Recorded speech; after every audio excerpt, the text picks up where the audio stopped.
most is the light.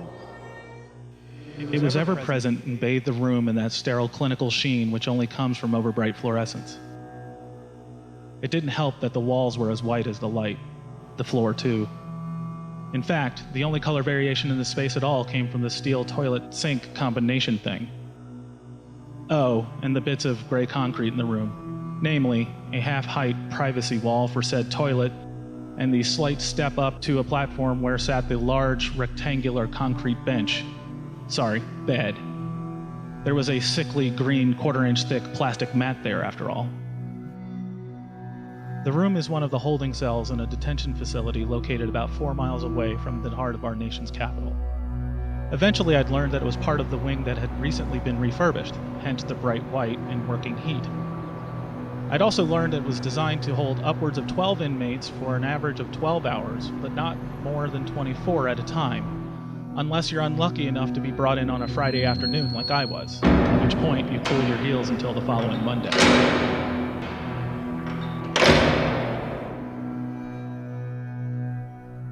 Added to this, I was flagged as a suicide risk due to my history with mental illness. That and, my family telling them I was a suicide risk in the hopes that it would get me access to some form of treatment while I was inside. The facility had a psychiatric unit, so the hope wasn't totally in vain. But there was a small issue with the plan that we'll get to later. Suffice to say that by being flagged, I was stripped down completely naked, given an anti-suicide smock, affectionately referred to as a turtle suit, and got a cell all to myself. Posh.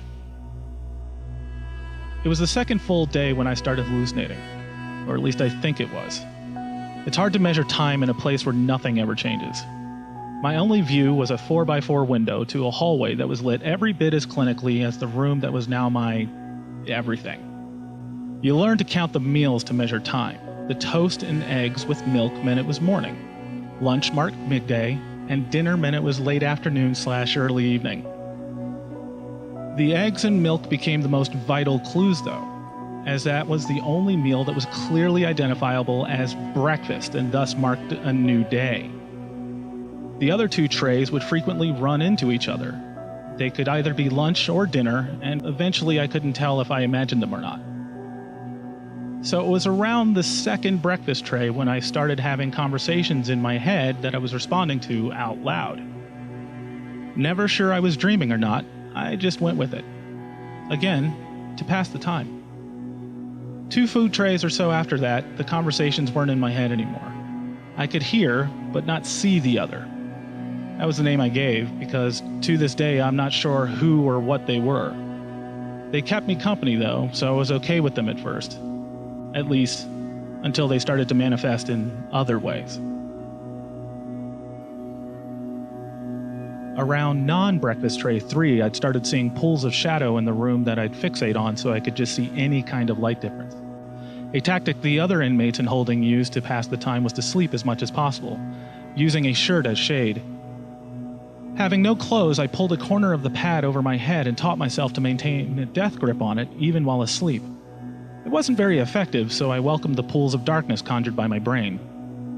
Well, that is until they started to move. On the rare occasions when they occur, my hallucinations generally try to be rational, in order to be believable. To that end, the pools of darkness were in the upper corners of the cell, where shadows usually lie.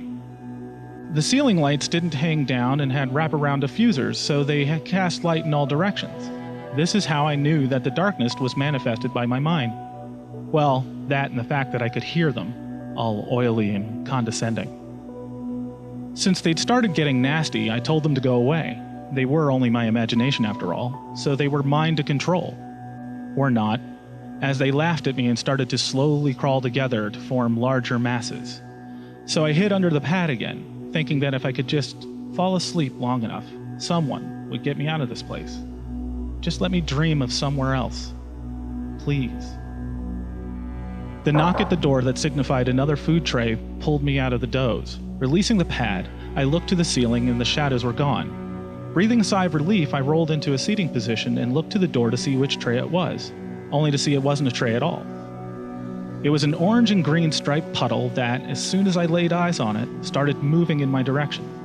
I was completely calm about this, as I already knew what it was. I mean, there are only so many things that have orange and green stripes, and I've always been a massive movie nerd. So I said, only in my head, I think, "Hey, Freddy." The puddle grew and took the shape of the famous horror movie villain. Torn hat, leather gloves with knives attached, burned skin, and that ratty orange and green sweater. Again, I was not afraid as he sat down next to me on the pad, even though this was a character dedicated to killing people in their dreams.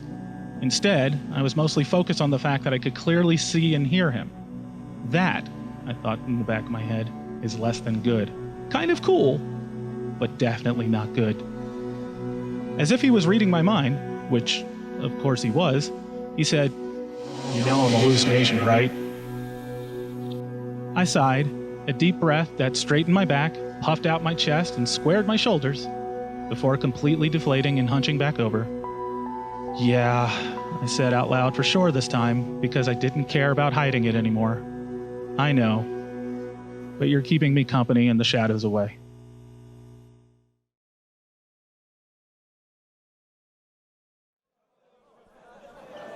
I was arraigned shortly after the third breakfast tray, meaning that it was finally Monday.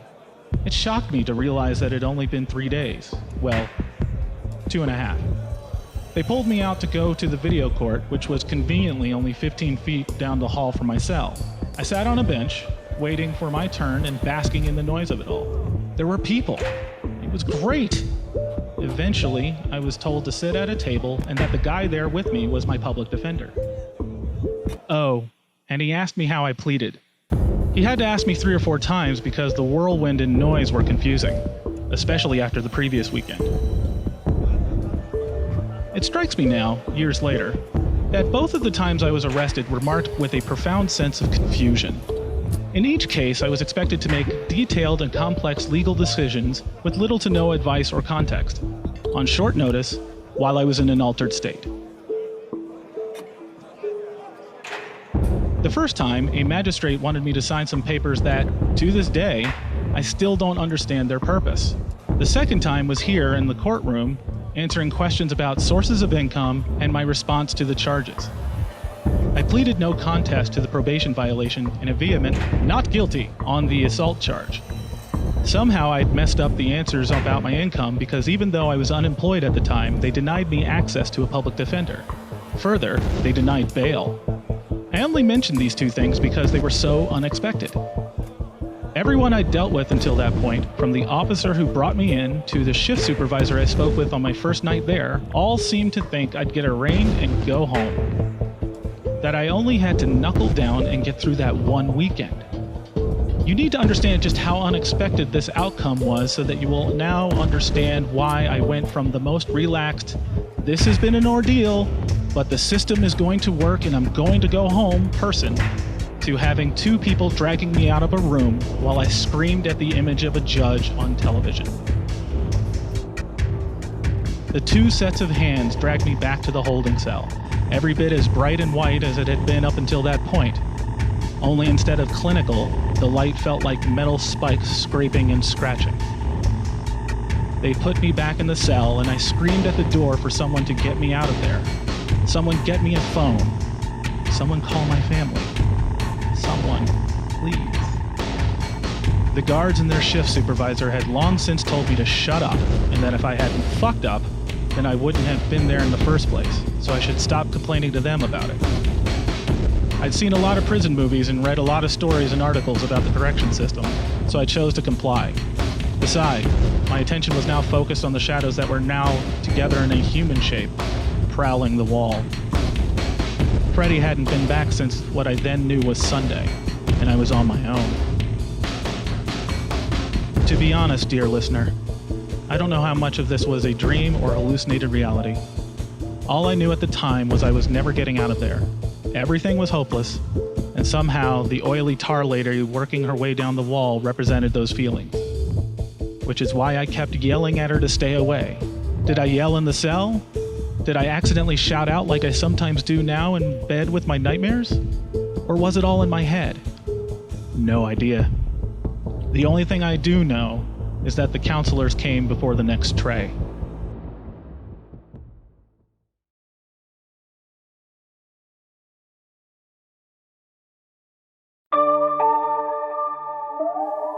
Looking back, I'm only now realizing that they must have gotten a call saying that Turtle Guy had suddenly stopped asking to call people and be let go, and was now instead having long conversations with nobody in particular while alternating between laughing, screaming, and crying.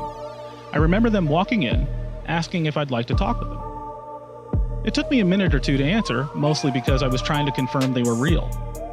All I remember is that they were two blonde women in business casual, one about my age and the other a bit younger. They brought in their own chairs and one for me too. The guard stayed in the room as well. I have no idea how long we spoke, but know I was just excited to speak to anyone. The first thing they asked about were my meds, because during my official one phone call, my mother let me know that my uncle, a retired Metro PD officer, was bringing said meds. I explained that it was everyone's hope that by having the labels and a, quote, member of the club bring them, that I might actually get them. It was then that the counselors informed me that due to liability concerns, I could only take meds prescribed by their on-site psychiatrist. Unfortunately, he was only on-site every other Tuesday, and my situation did not warrant an emergency call. But they tell me there's another option. Get transferred to the psychiatric unit.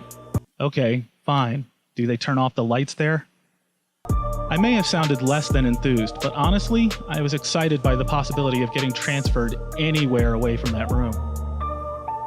After being assured that they did in fact turn off the lights in your cell, and otherwise sold on how this place was a much better fit for someone with my particular disposition, I asked how to get moved there. This is when they asked me if I was thinking of hurting myself. Not really. I mean, don't get me wrong, it sucks in here and I'm clearly going apeshit, but nah. I don't want to die. I'm not sure what kind of reaction I expected from them, but I know it wasn't disappointment, which is exactly what I got. Both went from being excited to transfer me to crestfallen. That's when the leader said, "Unfortunately, Micah, we'd already established that I didn't need to be called Mr. Pearson while I was wearing a turtle suit. You need to be in immediate danger to self or others to be transferred." So what you're saying is that, regardless of the fact that I have a long history of serious mental illness, was hospitalized earlier this year, and am currently wearing a Teenage Mutant Ninja fashion accessory, I can't be transferred to a place I belong unless I say I'm going to kill myself? Nods all around. I sighed, and the next bit was said with the utmost annoyance. Okay then. Well, let's start with the fact that, on a brief look around the room, I can think of at least 5 different ways I could kill myself. I finally looked at each of them in the eyes. Shall I describe them to you?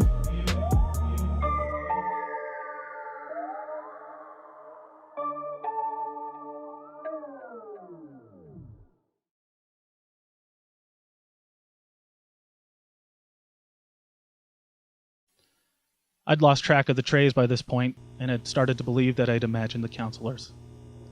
Before they'd left, they said that the unit was full, but I was their top priority to get transferred, and they had people transitioning in and out of the unit every day, so it shouldn't have been more than 4 trays at most.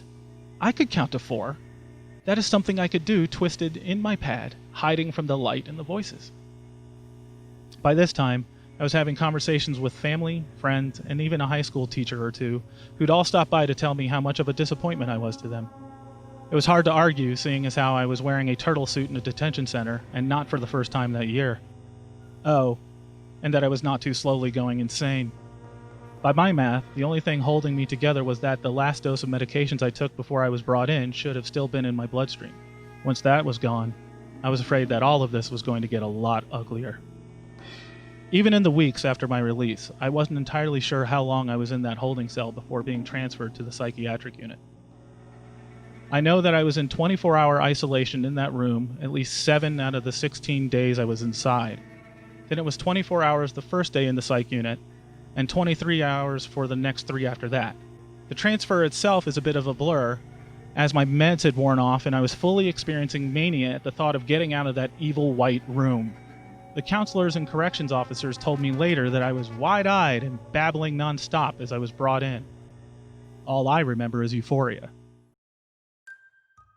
Even though I was in solitary for the first part of the time I was in the psych unit, I wasn't as lonely because I could talk to the other inmates on the block, and even see them during their hour out of the cells. Hell, I even eventually got a jumpsuit and a book to read.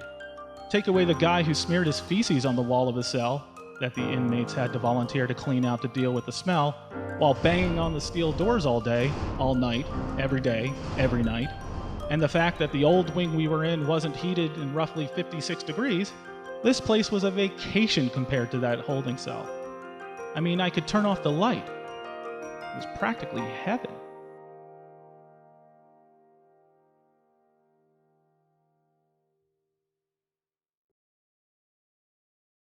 Almost a decade later, and I still occasionally have dreams of that holding cell and what happened there.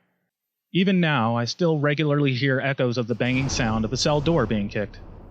This is why I left my previous career in information technology and now work as a mental health advocate focusing on legislative change and criminal justice reform. Not long after my institutionalizations, I moved 2,200 miles away to the land of Las Cruces, New Mexico. In addition to my other work, I make a point of attending weekly mental health court hearings as a peer support consultant. Sure, one of my roles is to provide support to the person who's sitting there as I was all those years ago. But my main role is to coach the attorneys and judge through working with folks like us. All of this is to prevent what happened to me. I have to say that I love this work and find it immensely rewarding. It's one of the reasons why I stay in this tiny town in the middle of the desert. That, and the light here is much, much better.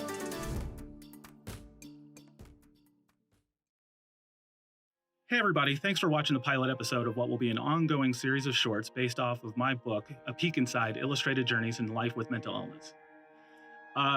Each episode will feature a different chapter of the book. This particular episode, however, focused on a chapter from my next book, and there's a reason why I chose it. Because of all of the turmoil of 2020 and what's been going on with the pandemic and the civil unrest and everything. I've looked online to social media and I've seen a lot of people, both with diagnoses and not, struggling with the issues that we're dealing with today. And they're struggling with isolation and loneliness. And it got me thinking back to when I was a kid and all the issues I had there. See, I was a really sick kid, and I'm not talking about mental health at this point. I mean, that was an issue too, but that's not what I'm talking about today. See, I had severe asthma and other respiratory issues, so I spent a lot of time going back and forth between my house and the emergency room. I was so sick that I actually spent most of my time inside looking out and wishing I could go out and play with my friends, or actually going out and wishing I could make friends. Because of this, I had to find other ways to occupy my time. My parents often talk about the blankets and boxes and what I could do with them, and how I could occupy myself for hours playing games by taking apart boxes and hanging and draping blankets all over the place. I once built a full functioning city with cable cars out of Legos. But see, it's here where the art bug bit me. And that's because while blankets, boxes, and Legos could occupy me for a couple of hours, a box of colored pencils and a stack of paper could capture my imagination for days.